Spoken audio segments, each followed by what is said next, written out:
Waking up that morning in Meremere, it was more a sense of relief than anything. There'd been a lot of anticipation around this day. It was my debut event. I just couldn't wait to get out there and actually drive the car in front of a crowd and do my job, you know. It's just, it was just a really exciting day. Look, the first time coming up to the car when you're suited up and ready to hop in is a pretty daunting experience, I'm not going to lie. You crawl in there with the body up. It's quite claustrophobic.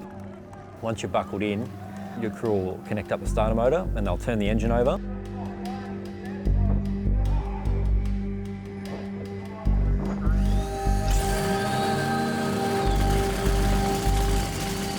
Nothing compares.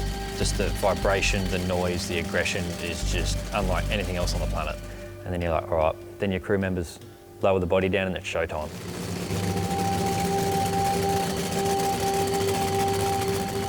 And it's quite weird for a driver because it goes from being quite loud to a little bit quiet. You've got to remember all the noise is outside the car then. And you hit the pedal and there's just nothing like it.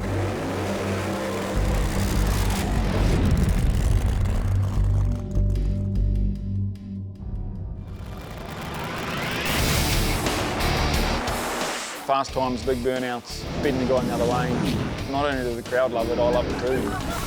The sound, the smell, the noise. You're in a different world when you're strapped into one of these cars. Nothing can explain how hard these things accelerate. It's in the blood. I'm a third-generation racer. For me, this is the ultimate. Once you're strapped in and those boys fire up that car, you know what you've got to do.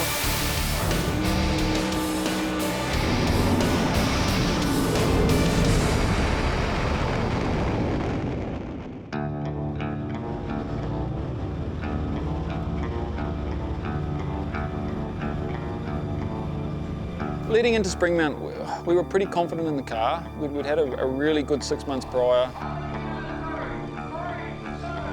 You know, made a couple of good finals, and to be honest, we had enough seconds and thirds. We really wanted to finish it off, just to make that final and take home that gold trophy.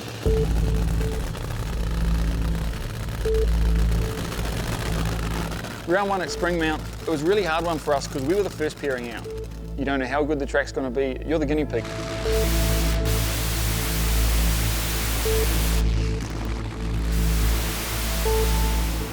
Rolled up, nice big burnout. As we roll into stage, you clear everything out of your mind. All the anxiousness, all the nervousness is gone.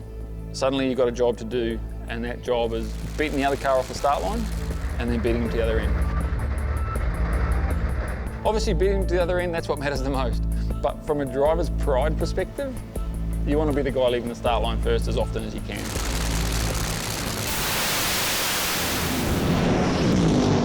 On this run, I actually left second. Nathan, who's really good on the start line, he left me standing, and I actually saw the nose of his car pop out.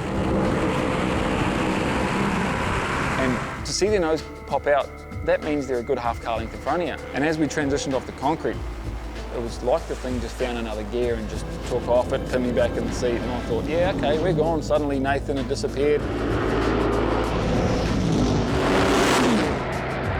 Yeah, to go out and just put a good one on the board, yeah, I was really happy with it. And then you see the black Chev go out and take another 2/10 off what we'd done, and we went, well, we've done all right, but we've got some work to do. Basically, the Nitro Express is the car that everyone's gunning for.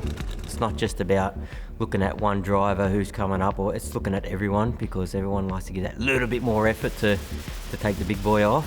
So yeah, we're always under the pump. Straight off the trailer, we're under the pump.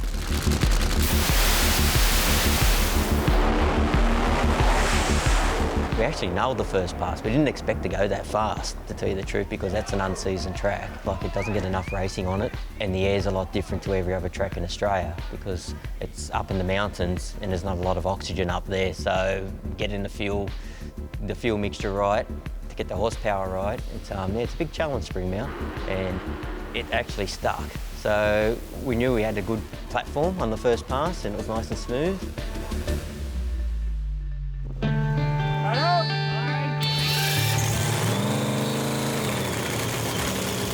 So heading into this season, it was very much a goal for me to get another gold Rocket Trophy. That's always the ambition. I started drag racing when I was 10 years old in a junior dragster. My dad bought it for my 10th birthday, and ever since I've been hooked. There's just, yeah, nothing that compares to drag racing and nothing that compares to a nitro funny car. Round one, lining up against my dad. Every time we do that, it's always good fun, no matter who wins. So I'm rolling through the burnout box, stamped on it to do a burnout, and it just dead hooks. I thought, okay, that's a bit bizarre. Turns out there wasn't enough water in the water box. Well, that's not a burnout, and with a fresh new set of slicks, which you normally like to scrub in, this wasn't looking good. Sure enough, I'm rolling in going, okay, what's it gonna do? Is it gonna grip? Is it gonna spin? I'm racing my dad. First round, what's gonna happen? Sure enough, I stamp on it and it hooks. Oh, thank God. Launched, felt like a good launch and went through with the win. Yeah, and beating Dad in the first round, nothing tops that.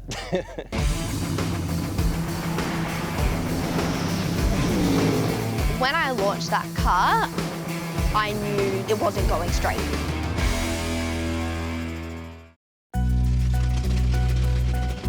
I started racing when I was 11.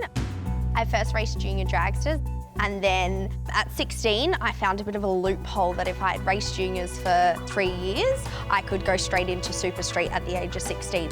So jumping into one of these funny cars from a Super Street, you know, my Super Street car, I was lucky if I made it into the low 11s, to then get in one of these cars that did, you know, 6 seconds. It was a huge jump, and it was something I definitely can't explain or can't describe, but it was thrilling.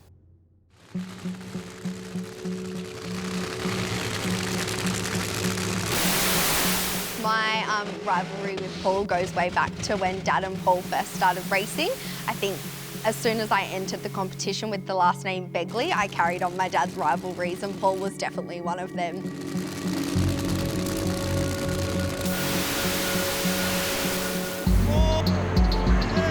When I launched that car, I knew that it wasn't going straight.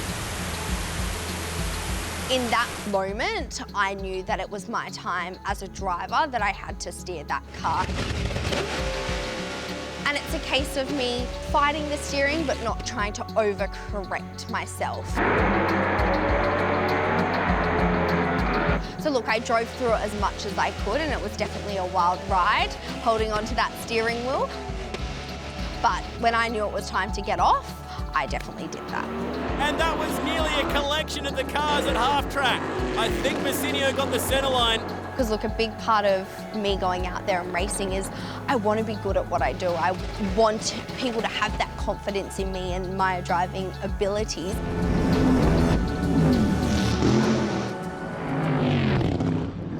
So look, the result of the race was that I had lost. There was a couple of comments made by Massinio, as always. You drive like your dad, you lunatic. But obviously, after it had come out that I had actually won the race and he had crossed the centre line, so now every time I see him, I make sure I tell him to keep in his own lane.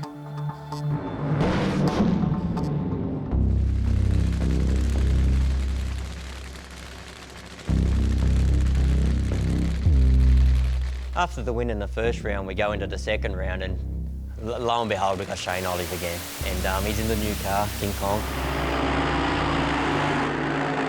So for Springmount Raceway, I was meant to race the Red Devil. Obviously, the meeting before was Darwin, and we had a catastrophic blower explosion, which wrecked the body, which meant we weren't able to get it fixed in time. So we took King Kong. So we thought, okay, let's just leave everything the same. The thing's on fire. I like to try and play a few mind games with the people I know I can play mind games with on the start line. He'd already run a 550 the run before. You know this car's going to run a 550 again because he's got the tuner, you know, turning the knobs. But when I was coming to the lights with Shane and I noticed that he wasn't going to bump in until I bumped in, he was playing a little bit of games with me. I thought, yeah, no worries. So I had a bit of fun with that.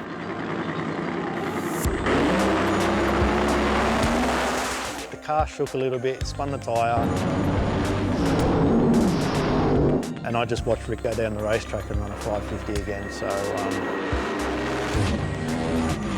yeah. Anyway, what do you do?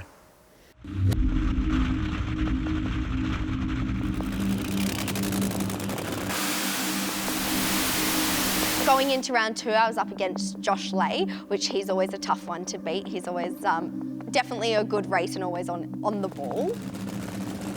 Once you sort of get to round 2 and 3, you're ready to go. You've been behind the wheel once or twice, and we didn't want any more entertainment after the first round. I just wanted to get from A to B as straight and as quick as possible.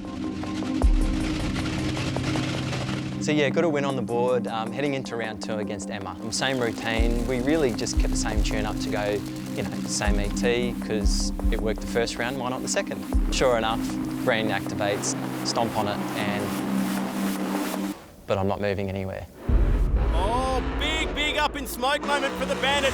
Boy, when you're sitting there on the start line and Emma's just gone, she's moving very fast, and my hopes and dreams of Rocket Trophy are going very fast with it.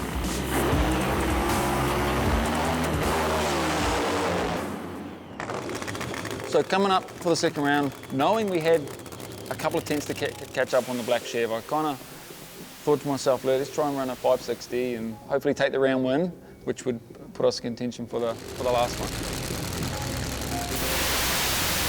The car left like a rocket ship. The first 20, 30 metres was like, we are on, this is good. And just as it got off the concrete, it just started spinning the tyres. And when it spins the tyres, it's just a real you can just, it's a real short, sharp, it's not shaking, but it's just, you know it's spinning, and you got to make that decision. Do I pedal it? Do I shift gear? Do I drive through it? Mcmillan, this puts him in the event-winning frame here. I guess luck has it, I made the right decision, and the car just drove through it and hooked up and just went. Yeah, made for a pretty happy team after that round, which put us in the final against Rick.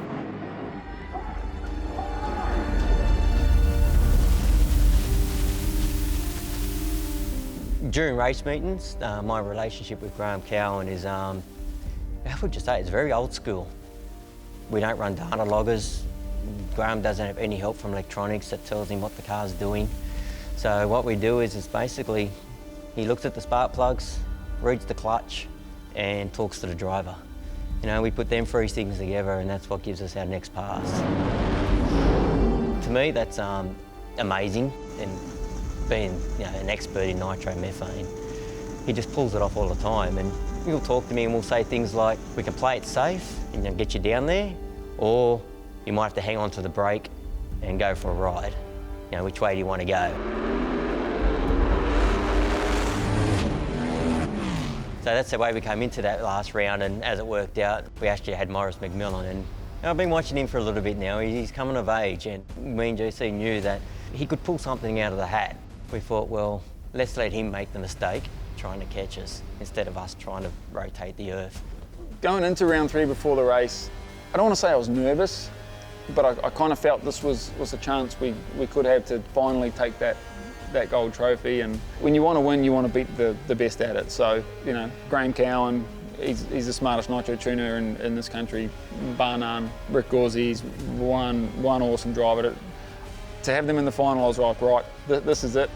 Could I run a 550 like that just run? I honestly didn't think I could, but we had a chance, and that's all we could ask for.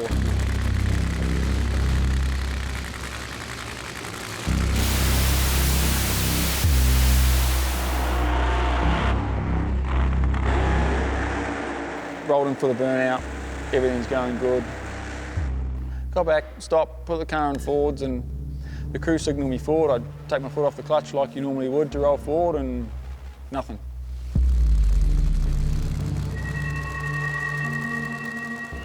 The pedal hasn't even moved. The pedal's actually stuck where it is.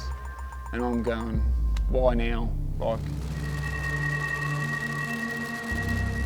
this is our shot, what are we gonna do? And And I'm sitting there, I'm kicking it, I'm trying to twist my foot down to lift the pedal up and do anything we can just to make the car move. And I signal one of the crew guys and he starts understanding what I'm saying, so he pushes the car forward into pre-stage and we make the last adjustments as you do. And it's still at this point, I got no pedal, I got nothing. I don't know how I'm going to get the car into stage. I try one last time and the thing moves. And I'm like, oh, great. But it's this big reset. You've suddenly got to, you know you've still got to cut a light, especially to beat these two. You know, this is the best car in the series. So you've just got to throw everything out that's just happened and really just focus again.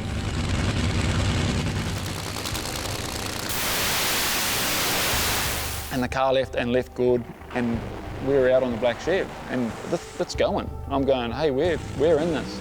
And within, the thing had just started smoking the tyres, turned sideways. Suddenly, instead of racing against Rick, I was looking at him, knowing that gold rocket trophy had gone. And give it to Nitro Express. Yeah, Morris actually, put a little bit too much in it trying to catch us, and yeah, he made the mistake and we didn't. Well done, bro. You can't get me yet, boy. To win one of these events, honestly, there's nothing like it. And it's probably a bit more special having GC standing there on the start line. It's an extra thing on your shoulders as well, knowing that, you got to 100% perform here because he's not someone that likes to sit in the middle of the field. It just drives me to do the best we can for the team and for myself. And that's what excites me the most, is I thrive on that pressure. To run a 40 flat on the first pass, it was like, yeah, we're going somewhere tonight.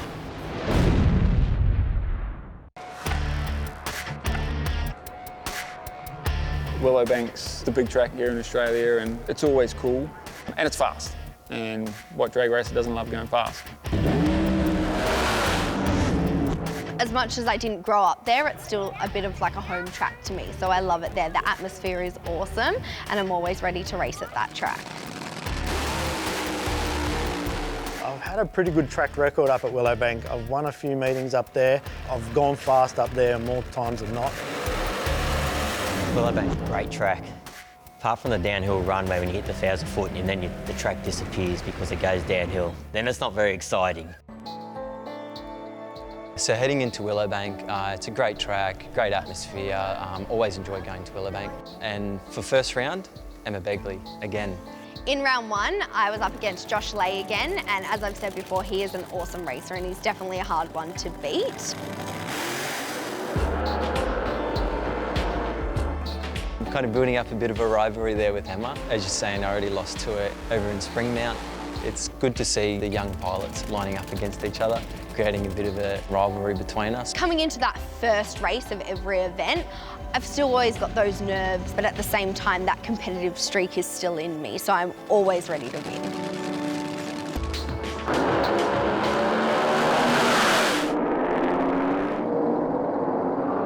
Look, obviously in that first round against Josh Lay, I didn't take the win, but I did run a 5:68, which is an awesome time for us in the Let's Boogie team.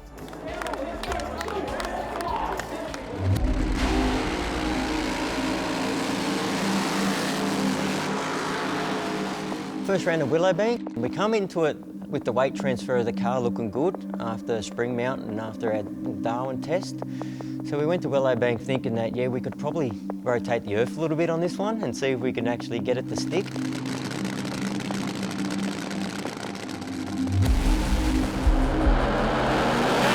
Amazing run from Nitro Express. So we ran the first pass and we had it set up to run, we were looking at a high 40s, and then to run a 40 flat on the first pass, it was like, we're going somewhere tonight.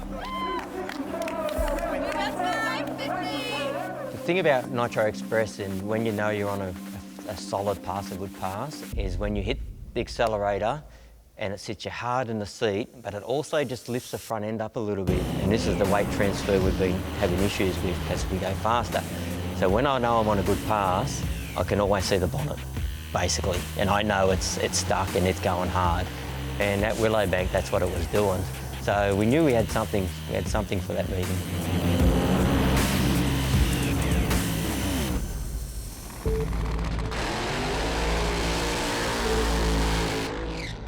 in preparation for Willowbank Raceway, I got to get back in the Red Devil. Lucky me. It felt good to be back in that car because I know that car. I know how it steers. It tells me what it wants. I'm one with the car. Being a driver to the level that we're at these days, it's a lot of putting aside how fast the cars are going and more about feeling what the car's doing. You need to know where it's spinning the tyre and being aware where you are on the racetrack. The guys that help on the car, they want to know, all right, what did it do? But if you can feel it and know what the car's doing, you get to talk about it.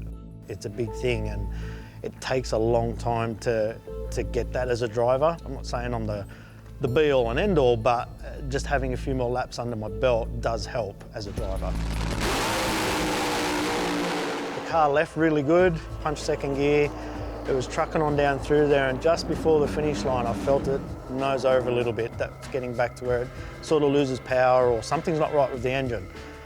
Got back to the pits after that and asked the crew, you know, what did it look like going down the racetrack, and they said it had a bit of smoke out of it. So we've done what we call a leak down test on the engine, which means that we're checking the cylinders to see if there's anything wrong with the valve train, valves leaking, pistons, piston burnt, rings, something like that.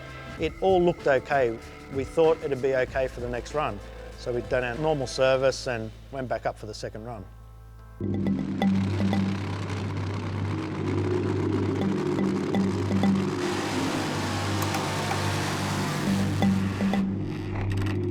So round 2 at Willowbank, we had Rick Gorsey and the Nitro Express, so I still hadn't beaten Rick.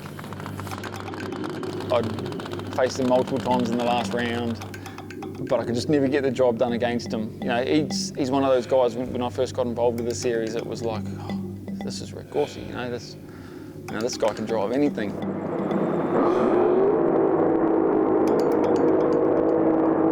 It is the Graham Cow and Rick Gorsey combination that we all know is amazing, you know. You don't want to think too much about it, but at the same time, you've got to know that it's there, and you've got to put a tune-up in your car that can beat them. Otherwise, you know, we don't go there to come second. You go there to try and knock them off the perch, and that's what we were setting out to do. One bad Kiwi, eh? It's actually, I think it's come to the spot where my rivalry with Shane has now become my rivalry with Shane and Morris. And there's a few others coming up as well, but yeah, Morris is in the last 4 or 5 events, he's really put it together. So yeah, the rivalry is just starting, but it's probably going to be a long one. After our first round and our 40 pass, we went into the second round thinking, you know, can we just nudge it into the 30s? You know, the track's good, the track's holding, car's good. Knowing Morris was going to have a bit of a go at us as well. We left the tune in it.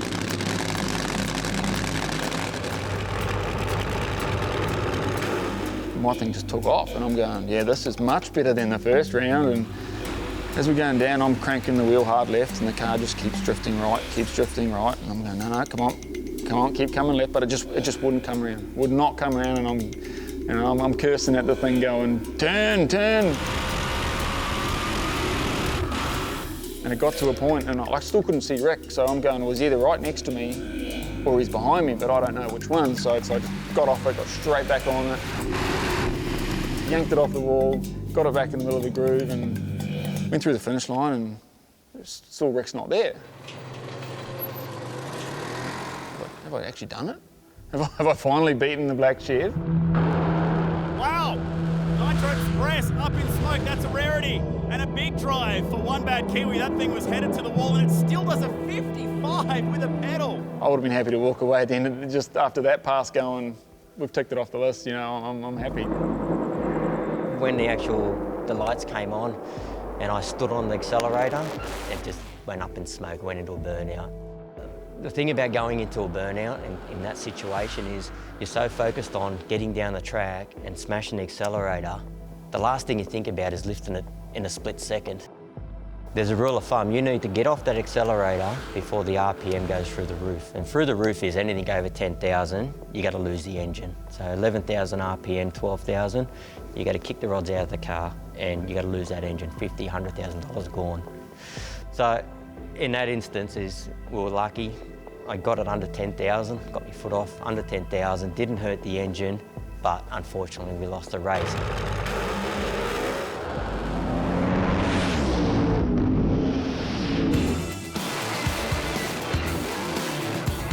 You're just purely focusing on that tree.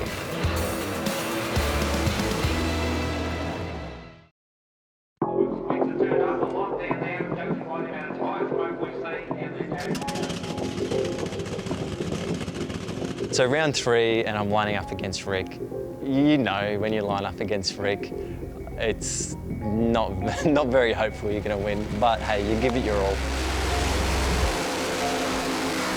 So we have a lot of young drivers coming through and they're getting experience really fast. So basically me, Shane, Morris, we've got to be good on the trees these days because these young guys have got good reaction times.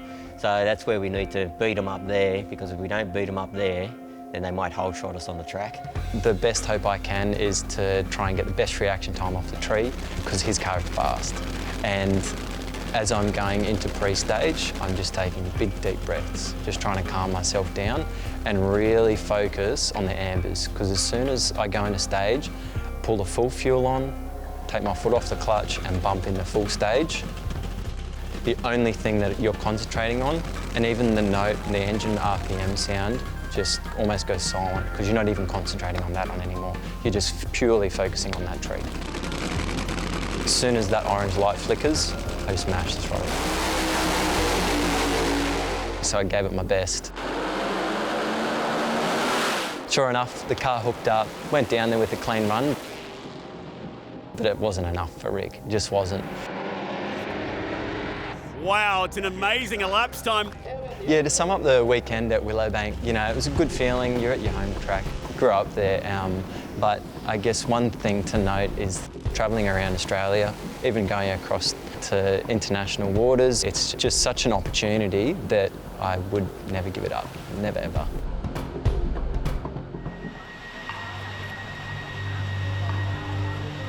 So for the third round, we had the other 57 Chev Shane Olive, so the 2 most winningest cars in the country.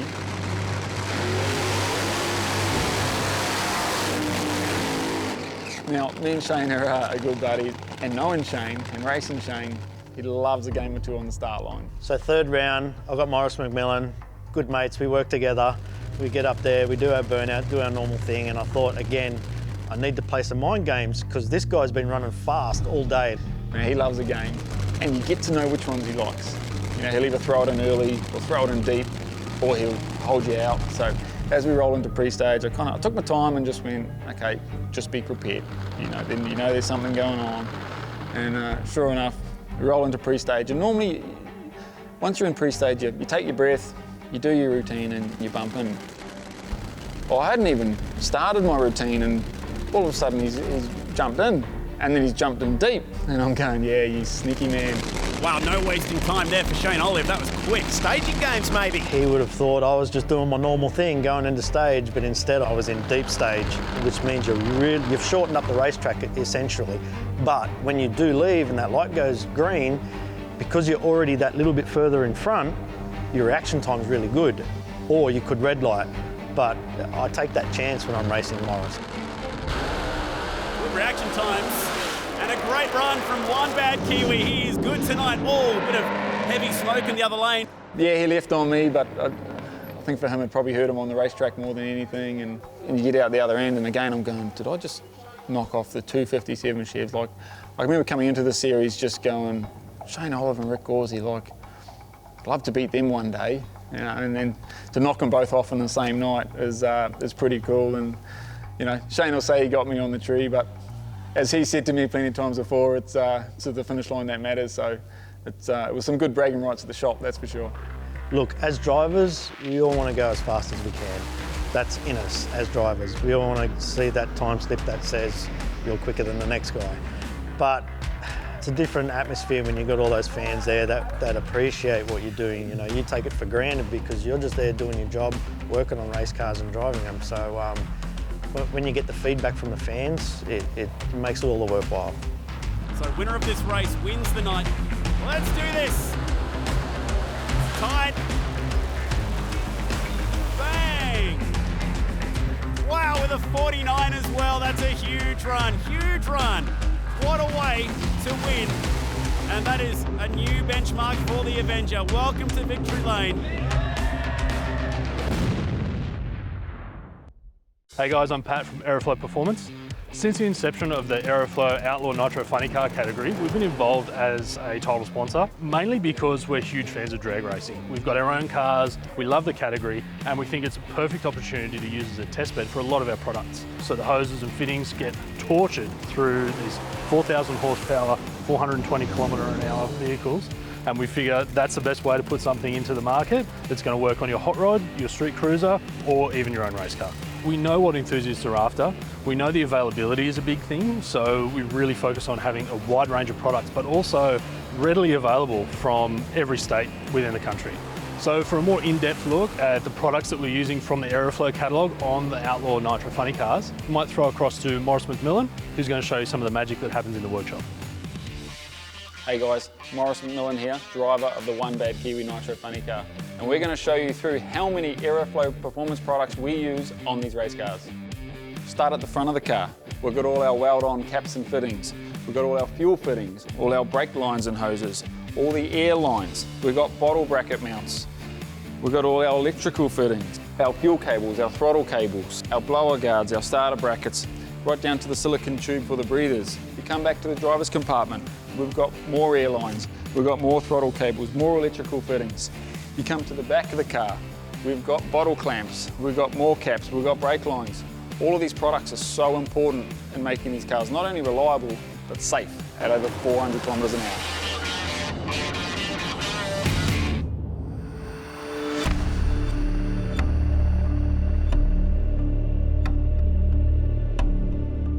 To take the series back home for me was huge. To see it there, you know, at your home track in front of people you know was pretty awesome, and that's the track I grew up at. That's where me and Dad would go up, and I'd be hooning around on the back paddocks on scooters and things like that. So to see the people pack the place out and to race at home with this series that I'm so proud of being a part of, take it home to New Zealand was, yeah, I was pretty proud of it, to be honest with you. New Zealand was a really exciting thing for me. Growing up, I only ever raced at my home track, Perth. Hearing that we were going to New Zealand in 2020 was definitely an exciting feeling. Getting to race one of these cars overseas was awesome. It was an interesting track because it sits on top of a swamp, as a lot of people would know, and the track moves every year a little bit here and there, and yeah, so every time you come back you've got to work out which lanes are better and which one's moved and which one hasn't, and just one of them tracks, yeah, you don't see in Australia, that's for sure.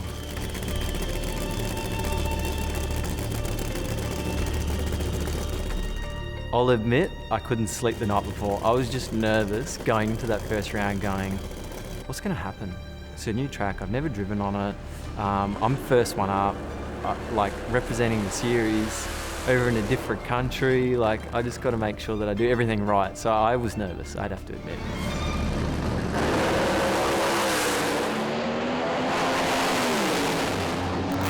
And sure enough, first pairing out, and we both straight down 570s. How you going? Perfect. Like, what an opening. Couldn't beat it. Honestly, couldn't beat it.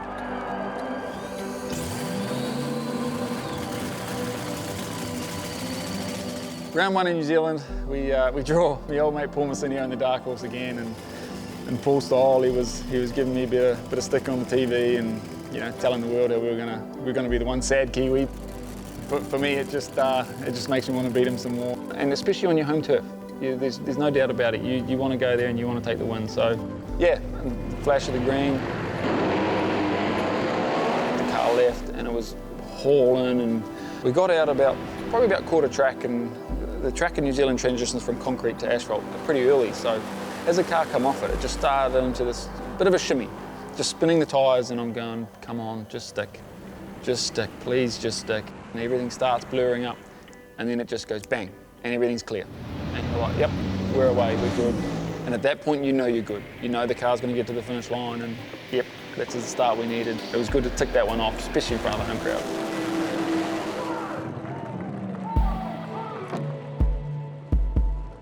Coming into round two, I was racing my dad, which he has had a couple of wins on me, and prior to going into this race event, we had actually had a family holiday, and it was a big rivalry. The whole time we were in competition because I just wanted to get in his head that I was definitely going to beat him in this second round. Going up against my dad is always nerve-wracking, but I definitely have this fire inside of me that always wants to beat him.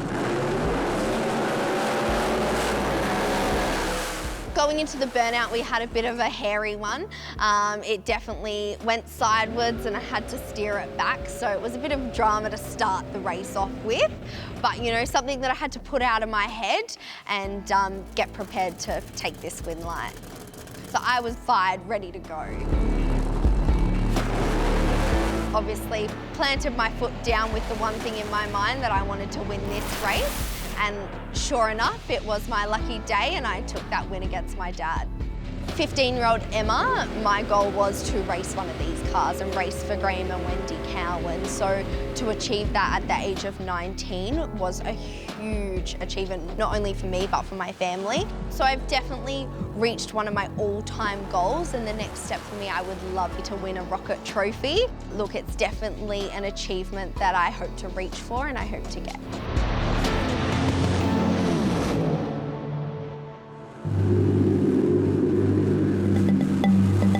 Yeah, first round we had Justin Walsh and the car hurt itself in the burnout, so we ended up having a bye run and probably gave us some false pretenses because the actual car went really good.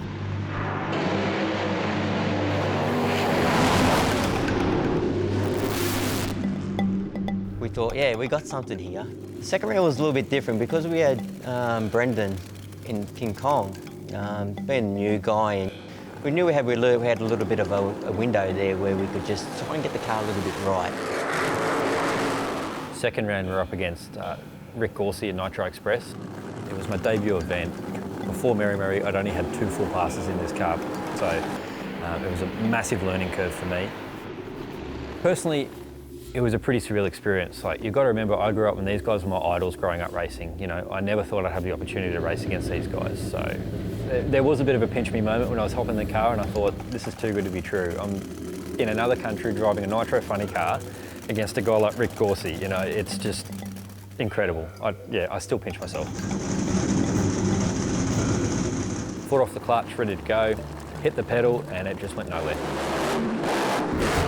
From that moment, it smoked the tyres. I just thought, hey, let's pedal it and give it a crack. I could see Rick wasn't really getting away from me. I could hear his car had smoked the tyres as well. So I thought, hey, I've got to try and get this thing down there and try and beat him. Basically, become a pedal fest. Unfortunately, you pedal these things too many times. They can backfire the supercharger, kick rods out. There's a lot of things they can do. So I decided the half track to call it a day and just let Rick coast through for the win. You know, that's a tough feeling as a racer. Could this be the day? You know, could the fairy tale kind of happen?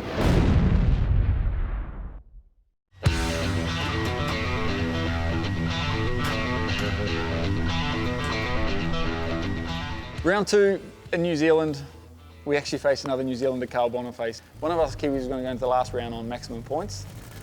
One wasn't, so I knew I had a speed advantage on Carl, because Carl's a little bit more older technology than ours.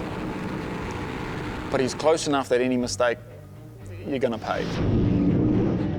Anyway, we start the car, we roll through for the burnout. Unfortunately, I see Carl pull over and his car stopped. To see Carl's car get pushed off was a shame, but at that point, you know, you could be aggressive and really throw everything at it. And the car left just amazing. It was just a good run. It ended up being low ET at the event, and I pulled the chutes early. Don't ask me why, don't ask me for whatever reason, but we scrubbed probably 20, 30 kilometres an hour off at the finish line. So I knew it had a bit more in it.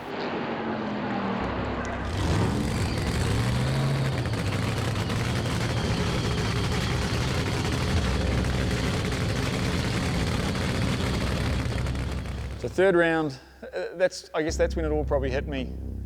We're at home. I got the black chef, you know, Graham Cowan, Rick Gorsey. We're both 2 from 2 wins. The last 2 meetings we were 1 apiece. Rick's beaten me in multiple finals before then. Could this be the day? You know, could the fairy tale kind of happen? We strapped into the car. I took a moment and had a look around and went, you know, this is pretty cool. You know, at home, it's the final.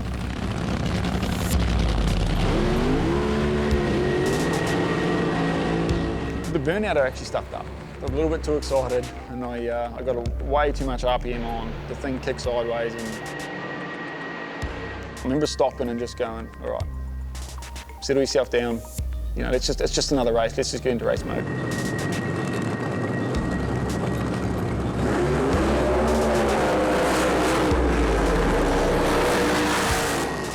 Leading into the final, the problem we had was the clutch ratio to the track and to where we had everything set up.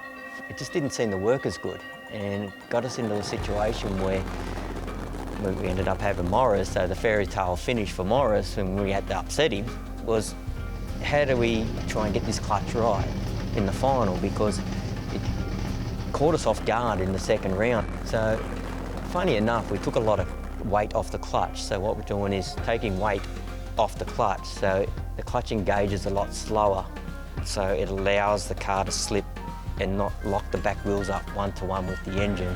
So we worked on that scenario where we'll actually go a little bit faster with the horsepower, but take it off in the clutch to create the scenario of getting a safe run down the track. Backed up, moved forward, and my wife Monique's sitting there adjusting all the idle and the fuel mixture.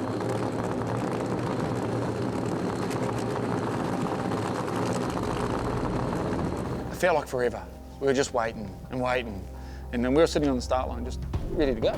And eventually she gave me the signal and walked off and bumped it into pre-stage. And I know with Ricky it takes a bit longer. So again, I took my time, I bumped in, and Rick's still not there. I'm going, come on, man.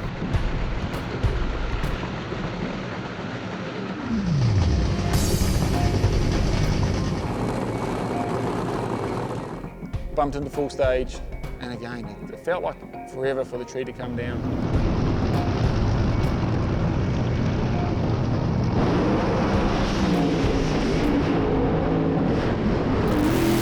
Again, we got to that same transition point in the racetrack, and it started doing the same thing, and I'm going, not this time, no way.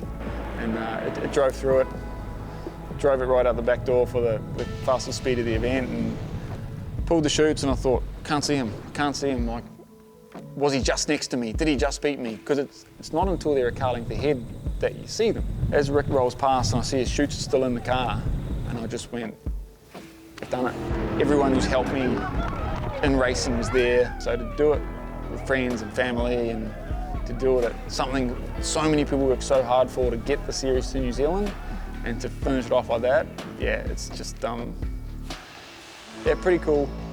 I remember afterwards I was certainly fighting the emotion back at the time, because there was just everyone there and everyone who had meant so much, and as I said, to beat that car at that track was, yeah, pretty cool. Let's make some noise!